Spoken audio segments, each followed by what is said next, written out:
सबूर 135। खुदावंद की हम्द करो, खुदावंद के नाम की हम्द करो। ए खुदावंद के बंदो उसकी हम्द करो, तुम जो खुदावंद के घर में, हमारे खुदा के घर के बारगाहों में खड़े रहते हो।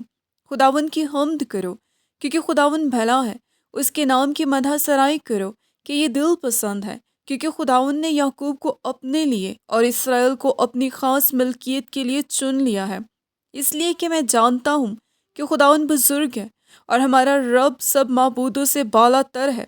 आसमान और ज़मीन में, समुंदर और गहराओं में खुदावंद ने जो कुछ चाहा वो ही किया।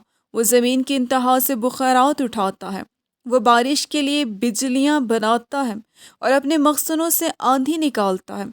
उसी ने मिस्र के पेलोठों को मारा, क्या इंसान क्या हैवान के।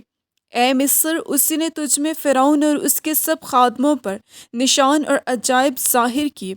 उसने बहुत सी कौमों को मारा और ज़बरदस्त बादशाहों को कत्ल किया, और अमोरियों के बादशाह सहवन को, और बसन के बादशाह ओज को, और कुनान की सब ममलिकतों को, और उनकी ज़मीन मीरास कर दी, यानी अपनी कौम इसराइल की मीरास। ए खुदावंद, तेरा नाम अबदी है और तेरी यादगार ए खुदावंद पुश्त दर पुश्त कायम है, क्योंकि खुदावंद अपनी कौम की अदालत करेगा और अपने बंदों पर तरस खाएगा।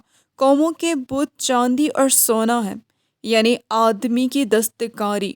उनके मुंह हैं पर वो बोलते नहीं, आंखें हैं पर वो देखते नहीं, उनके कान हैं पर वो सुनते नहीं, और उनके मुंह में सांस नहीं। उनके बनाने वाले उन्हीं के मानिद हो जाएंगे, बल्कि वो सब जो उन पर भरोसा रखते हैं। ए इस्राएल के घराने, खुदाउन को मुबारक कहो। ए हारून के घराने, खुदावन को मुबारक कहो। ए लावी के घराने, खुदावन को मुबारक कहो। ए खुदावन से डरने वालों, खुदावन को मुबारक कहो। सयोन में खुदावन मुबारक हो, वो यरूशलेम में सुकूनत करता है।